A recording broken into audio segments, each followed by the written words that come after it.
Hi everyone, ఈరోజు మనం ఆలుగడ్డ ఫ్రై చేసుకున్నాం. అంటే పొటాటో ఫ్రై అండి, బంగాళాదుంప ఫ్రై. ఇంకా 3 తీసుకొని పైన తోలు తీసుకొని ఈ విధంగా సన్నగా కట్ చేసుకొని 2 నుంచి 3 సార్లు బాగా వాష్ చేసుకొని పెట్టుకోండి. పైన తెల్లగా వస్తుంది కదా కడిగినప్పుడు, అది లేకుండా చేసుకోండి. ఇంకా మనం పెనం పెట్టుకొని 2 టేబుల్ స్పూన్ ఆయిల్ వేసుకుందామండి. మీరు కడాయిలో చేసుకుంటే ఫ్రై అనేది చాలా బాగా వస్తుంది, క్రిస్పీగా.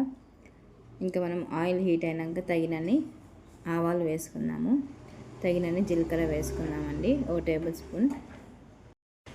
ఇంకా మనం ఇవి చిటపట అన్న తర్వాత ఒక 2 ఆనియన్స్ ఇలా సన్నగా కట్ చేసుకొని పెట్టుకుందామండి. ఇంకా 2 నుంచి 3 సెకండ్ల వరకు కలుపుకోండి. ఇంకా తగినంత పచ్చిమిరపకాయ పొడిగా కట్ చేసుకొని వేసుకుందామండి. ఇంకా అలానే ఇంకా పచ్చిమిరపకాయ వేసిన తర్వాత కరివేపాకు వేసుకుందామండి, ఫ్రెష్ది. ఒక 8 నుంచి ఒక 20 వరకు మనం ఎన్ని కావాలంటే అన్ని వేసుకోవచ్చు కరివేపాకు.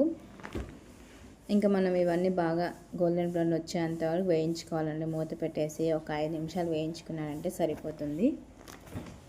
చూడండి, ఇంకా మూత తీసి చూడండి, బాగా ఆనియన్స్ అన్నీ బాగా వేగిపోయి ఉంటాయి.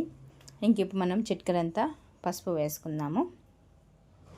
ఇంకా పసుపు వేసుకున్నాక ఈ విధంగా కలుపుకోండి. ఇంకా అల్లం పేస్ట్ చిటికెడంతా వేసుకున్నాము. అల్లం పేస్ట్ లేకపోతే తెల్లగడ్డ 2 నుంచి 3 వరకు దంచి వేసుకోండి, ఫ్లేవర్ అనేది బాగుంటుంది. ఇంకా ఇవన్నీ బాగా వేగిపోవాలండి. బాగా అల్లం పేస్ట్ చేదు పోయేంత వరకు, పచ్చివాసన పోయేంత వేయించుకున్న తర్వాత మనము ఆలుగడ్డ ఏవైతే ఇలా సన్నగా కట్ చేసుకొని పెట్టుకున్నామో ఈ విధంగా పొడిగా కట్ చేసుకుంటే తినేటప్పుడు బాగుంటాయండి. ఇంకా మీడియం ఫ్లేమ్లో పెట్టుకొని ఈ విధంగా కలుపుకోండి. ఒక 5 నుంచి 10 నిమిషాల వరకు ఆనియన్స్ అన్నీ బాగా ఆలుగడ్డకు పట్టేంత వరకు. ఇది చాలా అంటే చాలా బాగుంటుందండి, ఖచ్చితంగా ట్రై చేయండి. అన్నంలో కానీ చపాతీలో కానీ ఉట్టిదైనా తినేయచ్చు.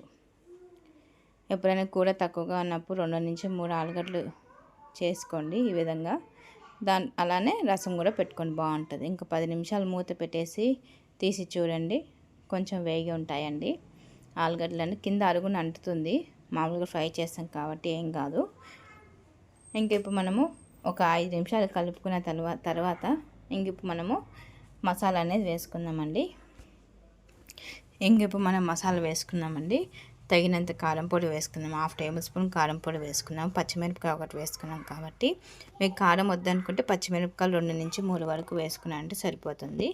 ఇంకా చిటికెడంతా ఉప్పు వేసుకుందాము. ఉప్పు ఒక 1/2 టేబుల్ స్పూన్ పడుతుందండి. ఉప్పు కొంచెం తక్కువ వేసుకోండి, మళ్ళీ అయినా చూసి వేసుకోవచ్చు. ఇంకా అలానే ధనియాల పొడి కూడా వేసుకుందామండి.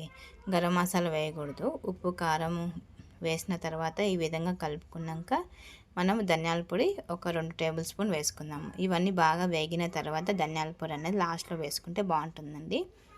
చాలామంది గరం మసాలా కూడా వేసుకుంటారు, అది వేయకండి. ఇంకా ఇప్పుడు 10-15 నిమిషాలు మూత పెట్టి వేయించుకున్నారంటే ఆలుగడ్డ అనేది బాగా వేగిపోతుందండి. ఇవి నాతాయండి, త్వరగా ఉడికిపోతాయి.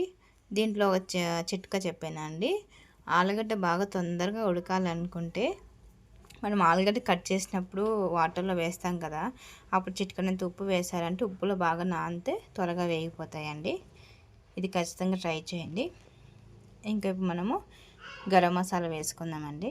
ఒక 30% వేగిపోయింది కాబట్టి గరం మసాలా 2 టేబుల్ స్పూన్ వేస్తున్నాను. ఈ విధంగా వేసుకున్న తర్వాత కొత్తిమీర తగినంత వేసుకోండి, ఫ్లేవర్ బాగుంటుందండి. ఇంక ఇప్పుడు మనము ఇవన్నీ వేసాక ఒక 10 నిమిషాలు మీడియం ఫ్లేమ్లో వేయించుకున్నారంటే సరిపోతుంది. ఈ విధంగా కలుపుకోండి. అరుగున ఖచ్చితంగా అంటుతుందండి. ఆయిల్ తక్కువ వేసి ఇలా ఫ్రై చేసుకున్నారంటే బాగుంటుంది. ఇంక ఉప్పు కారం సరిపోయలేదో చూసుకోండి. ఇంక ఇప్పుడు మనము ఇవన్నీ బాగా కలుపుకున్న తర్వాత ఒక 5 నుంచి 10 నిమిషాల వరకు మూత పెట్టేశారంటే వేగిపోతుందండి. ఇంక ఇప్పుడు మనం మూత పెట్టేస్తున్నాము. ఇంకా మూత తీసి చూడండి, 10 నిమిషాల తర్వాత మనం కలుపుతూ ఉంటేనే ఆలు అనేది బాగా తెలిసిపోతుంది మీకు, చిక్కిలిపోతున్నాయి కదా.